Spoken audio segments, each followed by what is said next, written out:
envolveu o Moraes, o Daniel Vorcaro, dono do Banco Master, o Procurador-Geral da República, Paulo Gonet, o diretor-geral da Polícia Federal, Andrei Rodrigues, o Ricardo Lewandowski sempre está presente nesses eventos, estava no evento patrocinado pelo Master, assim como o Toffoli. Então, toda essa turma está lá nos comes e bebes nesses eventos. E naquela sessão... são burros ou esses caras são corruptos? Não é possível. Naquela sessão do CNJ, o Lewandowski, de repente, ainda falou assim, eu tinha visto essa resolução, vocês lembraram de tirar aquela parte que exigia que a gente revelasse os cachês e tal? Ah, não, nós tiramos, excelência e tal, não sei. E aí eles tiraram a obrigação do magistrado de revelar o cachê. Então liberaram a palestra e tiraram a obrigação de revelar o cachê. Então isso significa o seguinte, o magistrado, inclusive dos tribunais superiores, ele pode ser contratado por milhões de reais por empresários sob o pretexto de dar uma palestra, só que, na verdade, o empresário está querendo a boa vontade daquele ministro para julgar as ações que correm na corte dele. E a população não tem o direito de saber, se houve o pagamento de cachê, de quanto foi o pagamento de cachê. Então, assim, ao longo dos últimos 10 anos, pelo menos, você tem uma derrubada dos obstáculos morais e dos dispositivos legais que gerou uma promiscuidade muito grande entre magistrados e essa elite empresarial que tem a sua ala podre e as pessoas interessadas em processos na corte. E os escritórios de advocacia são um instrumento para isso. Então você tem agora o contrato de 130 milhões de reais, que seria de 130 se tivesse concluído todo o tempo, mas o Daniel Vorcaro foi preso antes, mas chegou a pagar 80 milhões de reais para o escritório da Viviane Barci de Moraes, que eram mais de 3 milhões e 600 mil reais por mês. E aí ela, depois de meses de investigação, etc., soltou uma notinha para tentar justificar. E aí é o que você falou, que vocês já conversaram aqui. Não convenceu ninguém. Porque ela falou de 94 reuniões de até 3 horas, teve que subcontratar 3 escritórios e participaram 15 advogados. Aí você vai fazer todas as contas com os valores do mercado, não chega a 3 milhões e 600 mil reais por mês. E aí você vai ver os manuais que eles dizem, não, nós fizemos o manual. Isso é muito engraçado. Tem um código de conduta, código de ética do Master. Isso é uma coisa maravilhosa. Né? Semana passada, código de ética. Isso. Código de ética do Daniel Vorcaro, do Banco Master, que estava no esquema bilionário de fraude, que está gerando um rombo de mais de 41 bilhões de reais da FGC, que enganou 1 milhão e 600 mil investidores. Aí você vai ver, diz que revisou. Tem um monte de erros de revisão. Ou acertos, né? A depender de quem olha. Porque tem uma parte que é cômica, é tragicômica. Tem assim, você deve ou você não deve, sabe? Tipo essas coluninhas de jornal, nota 10, nota 0. Tem uma coluninha ali no código de ética. Aí o você não deve, tá assim, você não deve impedir que sejam utilizadas informações inverídicas e negociações de fraude, alguma coisa de fraudulenta. Você não pode deixar rolar. Se você não deve impedir, significa que você deve deixar. Você deve deixar rolar fake news, fraude e tal. Então tá lá no Código de Ética. Eu estava ironizando no meu programa, dizendo assim, não, Daniel Vorcaro agora vai alegar. Não, eu pedi... Contratei um escritório de advocacia, falou que era para agir assim e tal, tô seguindo a ética. Então, assim, não tenho culpa, a culpa é dela. Que tá dizendo, não, pode gerar fake news, pode fazer fraude e tal. Então, assim, Felipe, ridículo. Eu ia te perguntar sobre essa questão da data, porque não me lembro, ao longo das últimas décadas, de termos vivido ou termos acompanhado notícias semelhantes que envolvessem o Supremo Tribunal Federal e o comportamento de seus ministros. Tá certo que era uma outra época, não existiam as palestras pagas, essas reuniões que as pessoas saem daqui para falar do Brasil para as mesmas pessoas lá fora, ficando hospedado nos melhores hotéis, 5, 6 estrelas, tomando o melhor uísque, viajando em primeira classe, talvez recebendo uma grana para fazer uma palestra, para falar as coisas que poderiam ser ditas aqui, né? Eu até brinquei com o Igor um dia, eu falei, você imagina se você um dia me perguntasse, Tramonta, o que você acha que a gente pode fazer aqui no Flow para ficar mais legal o nosso programa? Eu falei, então vamos fazer o seguinte, vamos para Paris, nós vamos pegar um avião legal, você paga, Igor, né? Nós vamos para Paris, vamos sentar no hotel. Vou ligar pro meu brother aqui, o Daniel Vorcaro. E aí vamos conversar durante 1 hora e pensar, tá? Depois a gente volta pro Brasil, né? Não existe na história recente, ou se nós puxarmos um pouquinho, algumas décadas, nós tivemos grandes ministros no Supremo Tribunal Federal, juristas da melhor qualidade. Aliás, Alexandre de Moraes é reconhecido como sendo um grande constitucionalista. Tem um livro dele que está na 41ª edição. Há controvérsias. A... Tem muita coisa aí que é material didático. Mas vem cá, eu queria que você voltasse um pouquinho sobre isso, sobre comportamentos anteriores. E você falou de 2016. É mais ou menos a linha de corte dessa mudança de comportamento? É antes? É antes porque o Toffoli, eu considero assim um marco a indicação dele. Eu consegui resgatar, uma transmissão da TV Senado, a sabatina do Dias Toffoli, que foi em 2009, quando o Lula o indicou. E eu publiquei no meu canal, fiz vários cortes ali sobre cada momento interessante daquela sabatina à luz de tudo que a gente sabe hoje. E o Toffoli era um sujeito que não tinha mestrado, não tinha doutorado, não tinha passado em 2 concursos para juiz de primeira instância em São Paulo. Quer dizer, o sujeito não passa na própria juiz de primeira instância e ele vira ministro do STF. É como se fosse a 4ª, é a mais alta corte do país. E ele vai estabelecer regras para todo mundo, inclusive para os juízes abaixo dele que passaram em concurso público, ao contrário dele. E ele era um advogado de partido.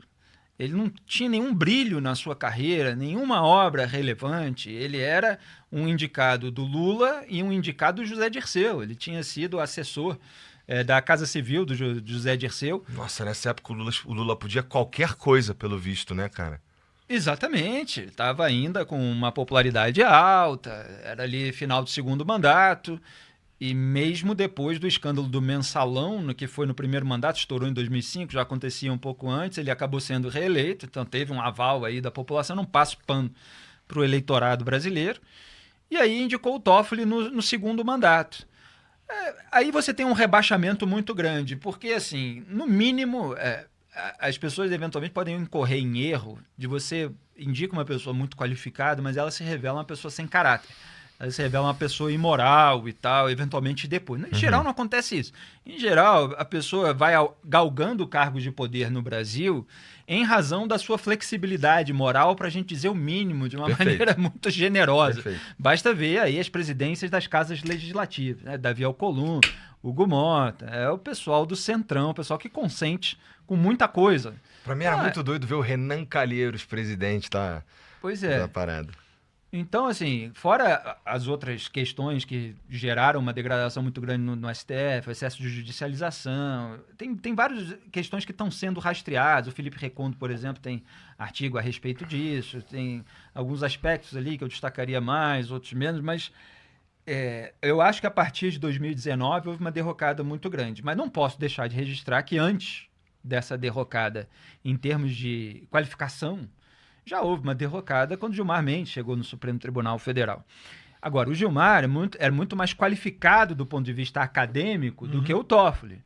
Então, assim, você tem uma desculpa. Não, tinha um grande currículo, etc. Mas mesmo naquela época, né, tem um artigo que voltou a circular uns anos atrás do... Como é que é o Dalton? Esqueci agora. O pessoal deve lembrar aí, talvez no chat, alguém que estava apontando como Gilmar Mendes era ligado à turma do PSDB, como agia já no Poder Judiciário de determinada maneira que não era recomendável para um ministro do STF, e a gente vê o reflexo de tudo isso hoje.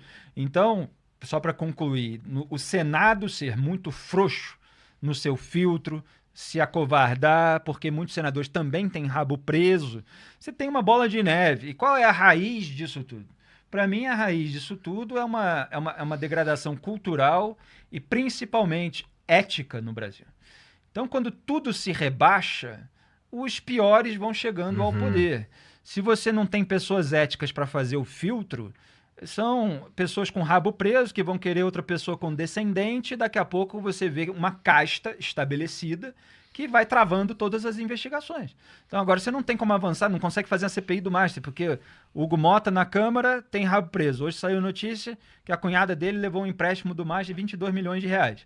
Davi Alcolumbre é o presidente do Senado. Ele foi quem indicou o Jocildo Gomes lá para a presidência da Amprev, o Fundo de Previdência do Estado do Amapá, que fez um aporte de 400 milhões de reais no Master. O PGR é o Paulo Gonet, que é o ex-sócio do Gilmar Mendes e é amigo do Alexandre de Moraes e estava lá no clubinho do uísque junto com Daniel Vorcaro em Londres, se eu não me engano, porque são todos eventos. Pois é, Londres. Isso. Então, assim, como é que você avança? Se o Gilmar é capaz de ressuscitar uma ação que ele próprio enterrou 3 anos atrás, para blindar o Toffoli contra a quebra de sigilo da empresa dele, que foi aprovada na CPI do crime organizado. Uma ação que era da CPI da Covid, que já acabou. O Toffoli tentou se manter na relatoria, felizmente a sociedade e a imprensa conseguiram pressionar de modo a que ele saísse, mesmo assim, sem se declarar suspeito, etc. E o Moraes usa o inquérito das fake news para retaliar todo mundo, enquanto a esposa tem um contrato milionário com o Mastro. Então você tem uma casta que se estabelece no poder e que se protege. Você tem uma dificuldade muito grande de avançar sobre ela. Estamos dizendo, então, que a única resposta que temos até agora sobre o contrato da esposa do Alexandre de Moraes é a nota que ela soltou, que a gente já debateu, e só é isso que a gente tem. Até agora ele não falou nada. Então, por favor, Alexandre de Moraes, é só isso que está faltando, né? Para a gente poder falar bem de você. Tá? Eu só dou um comentário sobre isso, que às vezes eu vejo editoriais na imprensa falando assim, o tempo todo, né? Porque eu entendo. Máxima vênia, viu? Com todo respeito. Com toda a vênia. Assim, precisa dar explicações. Os ministros precisam entender a ordem republicana. Eles precisam esclarecer e tal. Chega uma hora que já tem tanta informação, já tem tanta evidência, já tem a própria confissão, as alegações que não convencem, etc., que não é mais o período de explicação. É o período de investigação. Já entendemos que temos indícios suficientes, não temos explicações convincentes, elas não serão dadas, e é por isso que precisa ter o quê? Órgãos independentes que avancem contra a vontade dessas pessoas que estão enrolando. Só que enrolar a partir de um cargo de poder em que você não é alcançado e você ainda tem como retaliar as pessoas que ousam avançar nas investigações sobre você e seus familiares, o sujeito fica lá numa posição muito confortável e onipotente. Agora, eu acho que está faltando investigação e está faltando cobrança em vários aspectos, mas eu me pergunto assim, por que ninguém vai atrás do ex-presidente do Banco Central, hein?